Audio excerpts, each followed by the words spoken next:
So in this video I'm going to go over replacing the headlamp bulbs in the Fiat Ducato Peugeot Boxer Citroen Relay van with the headlamps shaped like little teardrops.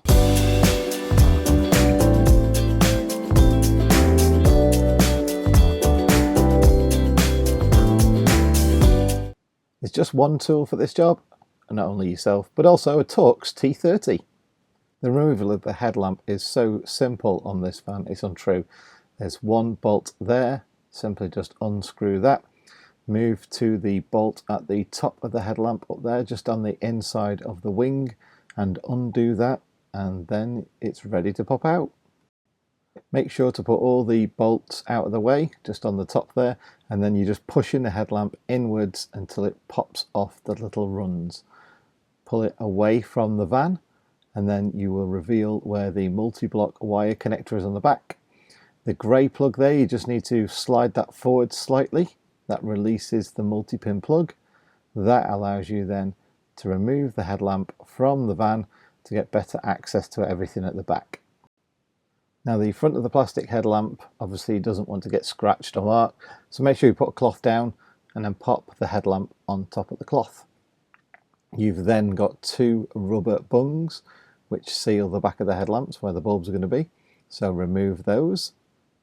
They then reveal the wires that go into the back of the bulbs, so simply pull the plugs off the back of the bulb, and the bulb is pinched in both sides by little sort of retainer clips, so just wiggle the bulb backwards and forwards and then the bulb will pop free. So again, pull the plug out and then wiggle the bulb backwards and forwards or side to side, and then it will come free of its little mounting. Now the reinsertion of the new bulbs. In this instance I've gone for two different types of LED bulbs, so just make sure, obviously it's an LED bulb, do not touch the LED. You align the bulbs just like you would a normal halogen, so you've got a nice little notch there that sits inside the notched area of the bulb. And again, it's just a kind of a reversal of fitting and removing the bulbs. You need to make sure that they click into place properly. Once you feel they've clicked into place, just give them a wiggle, make sure they're solid, and then connect up the two wires. You can't get them the wrong way around. The bulbs are smart and they know which way is the right way. They sort that out for you.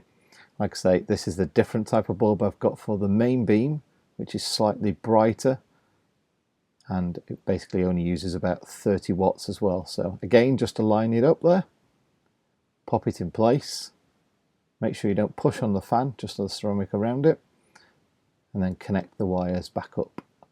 Now you do need to make sure that the wires don't foul on the back of the fan, so tuck them out of the way, make sure they're clear. Like I say, you don't want any of the wires touching the back of the fan. And then it's just a matter of putting the covers back on the back of the bulbs, so everything's finished off nice and neat. Now to fit the bulb is quite simple, just don't forget to fit the main wiring loom harness. Click that in place, make sure it's clipped in, give it a good tug, and then you are ready to refit the headlamp unit.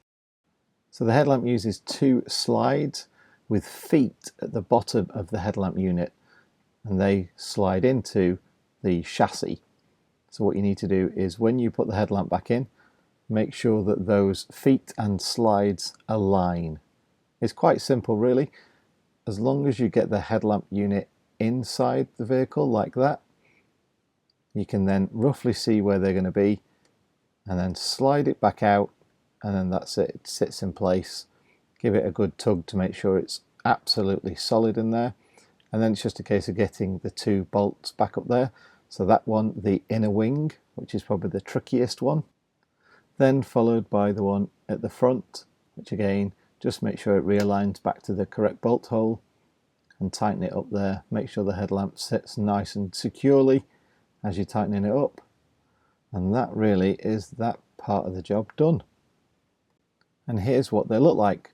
So it now matches the DRLs, which you can see flickering because it's a different frequency, and that's the horrible yellow colour that you get from a normal halogen bulb. Now I had exactly the same LEDs in the same way installed in my last van, so when we were away with Greg one night we tested how different they look, and it's just dramatic. I get a much crisper, cleaner, brighter light put on the road in front of me, than the horrible yellow light that you get from halogen bulbs. And now for a bit of night driving. This is just the dip beam on, and that's high beam. And you can just see the difference straight away, dip beam to high beam there, that you do get an awful lot more light put on the road, and it makes for night driving, you know, to be a whole lot safer without the need of big spot lamps. So thanks for watching. I'm sure you agree the upgrade is well worth it. They are MOT safe, so they won't fail an MOT or anything like that. And that's all I've got to say about that. Links are in the video description to buy both products. And like I say, I've been using them for months and they're absolutely fantastic. Thanks for watching, and I'll catch you on the next video. You take care now. Bye.